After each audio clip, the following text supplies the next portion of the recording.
అందరికీ నమస్కారం. మున్సిపాలిటీ వాళ్ళు నాన్ స్టాప్గా నీళ్లు వదులుతున్నారు. మనం గణేష నిమజ్జన కోనేరుకు మనం ఇక్కడ చూడొచ్చు అన్నమాట.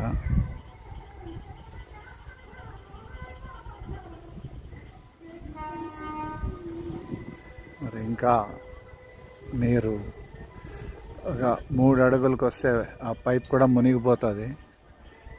క్లియర్గా చూడొచ్చు మనము.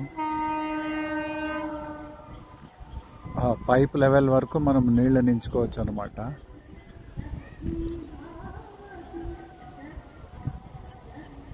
మరి ఇంకా ఎక్కువ నీళ్ళు వస్తే కూడా ఇటు సైడ్ నుంచి పొర్లే అవకాశాలు ఉన్నాయి బయటికి.